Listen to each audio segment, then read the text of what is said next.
तो बच्चों अब हम लोग देखते हैं हाइगेंस का तरंग सिद्धांत। अब हम लोग देखेंगे हाइगेंस का तरंग सिद्धांत। उन्होंने अभी हम लोगों ने पिछले चैप्टर में कणिका मतलब पीछे वाली क्लास जो थी उसमें हमने ये देखा था कि जो कणिका सिद्धांत है वो क्या चीज था, न्यूटन ने क्या दिया, उसके बाद तरंग कैसे आया। अब हाइगेंस ने क्या क्या चीजें बताई वो बात डिटेल में हम लोग समझते हैं। ठीक है, हुआ क्या बच्चों, हाइगेंस का जो तरंग सिद्धांत था उन्होंने दिया क्या क्या पॉइंट वो समझिए। हाइगेंस का सबसे बड़ी मुसीबत यह थी बच्चों कि यह बताया गया कि जो प्रकाश है वह निर्वात में भी चल रहा है, जबकि जो वेव थ्योरी पहले सिद्ध हुई थी यानी जो तरंगे हैं वह किसी न किसी माध्यम की आवश्यकता होती है उन्हें चलने के लिए। अगर ध्वनि तरंगे हैं तो वह इन वायु पर चल रही हैं, यानी तरंगे अगर चलती हैं तो उन्हें किसकी आवश्यकता होती है, माध्यम की आवश्यकता होती है। आप बताइए हाइगेंस महोदय कि जो पृथ्वी के बाहर यह प्रकाश कैसे चल रहा है जहां कुछ नहीं है, जहां वायु भी नहीं है।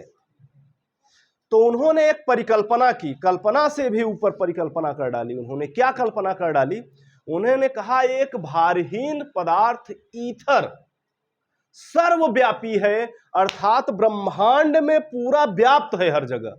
ईथर जो कि एकदम भारहीन है, उसको कुछ भार नहीं है और उस पर प्रकाश चलता है हमारा। फिलहाल अभी तक इसका कोई प्रूफ नहीं मिला कि ईथर है कि नहीं, हम देख ही नहीं पाते, भार ही नहीं है उसका। तो लेकिन कोई मानता है नहीं कि नहीं है ईथर, ऐसा अभी प्रूफ भी नहीं हुआ। लेकिन उन्होंने अपनी परिकल्पना में कहा कि ईथर नामक पदार्थ पूरे ब्रह्मांड में स्थित है और उसी पर प्रकाश बैठ के चल रहा है, आ रहा है। हमने देखा ना भी तरंग पे कि तरंगे में जो है, तरंग जो है किसी न किसी माध्यम पे होकर चलता है, माध्यम के कण कंपन करते हैं, उससे लंबवत तरंगे चल रही हैं। तो उन्होंने ईथर के माध्यम से उन्होंने कहा कि हर जगह एक ईथर नामक पदार्थ जो कि भारहीन है, सर्वव्याप्त है, उसी पर प्रकाश चल रहा है। उन्होंने कुछ और पॉइंट दिए। उन्होंने क्या दिया कि जो ईथर पर जो प्रकाश चल रहा है, ईथर के समान कला वाली जो पृष्ठ बन रही है उसे हम तरंगाग्र या वेव फ्रंट बोलेंगे।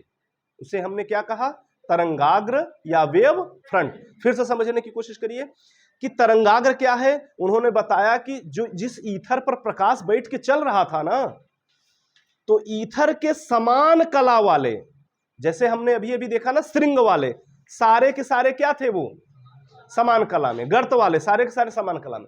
तो जो समान कला वाला पृष्ठ बन रहा है उसको उन्होंने तरंगाग्र कहा। और तरंगाग्र आगे बढ़ रहा है और उसके लंबवत तरंगे चल रही हैं। उन्होंने एक सिद्धांत ये प्रस्तुत किया। उसके बाद उन्होंने एक सिद्धांत बड़ा अच्छा दिया जिसे कहते हैं कि ये हाइगेंस के द्वितीयक तरंग सिद्धांत। द्वितीयक तरंग का सिद्धांत क्या था, उन्होंने एक पॉइंट और बोला, ध्यान समझिए हुआ क्या। उन्होंने ये बताया कि मान चले यहां एक कोई स्रोत है, जैसे यहां से प्रकाश स्प्रेड हो रहा है यानी फैल रहा है, ठीक है, प्रकाश किरणें ऐसे निकल रही हैं, यहां चारों तरफ हर जगह पूरा ईथर है। प्रकाश की किरणें जब निकली तो मान के चलिए कि कुछ जगह जो उसके ईथर की जो समान कला में थी कण, मैंने ले लिया कि यहीं पर सब समान है। अरे जब जल, मान के चलो जल समझो, ईथर को एक तरीके जल समझो, जब हमने वहां पर से डुबोया तो एक वेव फ्रंट बना कि नहीं, एक तरंगाग्र बना। अरे जो श्रृंग बना था ऊपर उसी को, वो एक वेव फ्रंट बना कि नहीं। तो मान चलो कि वही वेव फ्रंट आया। उन्होंने फिर क्या उन्होंने बोला कि जो वेव फ्रंट पे जो कण है ना, वो कण एक नए स्रोत का कार्य करते हैं। जैसे एक स्रोत ये था, इसी प्रकार से उन्होंने कहा कि जो वेव फ्रंट है अर्थात जो तरंगाग्र है उस पे जो कण है, ये कण एक नए स्रोत का कार्य करते हैं और यह भी चारों तरफ प्रकाश फैलाना स्टार्ट कर देते हैं। यानी यह वाले जो हैं, यह जो इस पे बहुत सारे कण हैं, मैं कुछ दिखा रहा हूं, ये कण जो हैं ये एक नए स्रोत का कार्य करते हैं और यह पुनः फैलाना स्टार्ट करते हैं, यानी प्रकाश की किरणें ऐसे फिर से निकलने लगेंगी यहां से, ऐसे ऐसे ऐसे ऐसे। इसी प्रकार से अच्छा, इस पर जो ये नया स्रोत था इस पर उन्होंने एक फिर ऐसे करके ये डॉटेड डॉटेड खींचा और उन्होंने इन्वॉल्व कहते हैं, तो इसको ऐसे खींच के स्पर्श करती हुई एक लाइन उन्होंने फिर खींचा, कहा कि यही इसका दूसरा वाला तरंगाग्र हो जाएगा, मतलब अगला वाला तरंगाग्र ये बनेगा और इस पर पुनः बहुत सारे कण होंगे और वे पुनः एक नए स्रोत का कार्य करेंगे, फिर उन्हें आगे चल के हम मिलाएंगे, पुनः एक तरंगाग्र उत्पन्न हो जाएगा, फिर उन तरंगाग्रों में जो कण होंगे वो नए स्रोत का कार्य करेंगे, ऐसे ऐसे ये फैलता चला जाएगा और प्रकाश चारों तरफ फैलती चली जाएगी। हाइगेंस ने थोड़ी सी एक पॉइंट उन्होंने रखा कि ये जो पीछे वाला पॉइंट है वो हम नहीं मानते, बस आगे फैलाते चले जा रहे हैं, आगे फैलता चल, पीछे वाले को उन्होंने अपना नहीं माना, उन्होंने कहा बस आगे फैलते चले जा रहे हैं। इसी प्रकार से वेव फ्रंट आगे बढ़ रहा है, उसके लंबवत तरंग जो तरंगे हैं वो सीधे निकलती चली जा रही हैं। तो जो द्वितीयक तरंगिका सिद्धांत समझ में आया, क्या हुआ?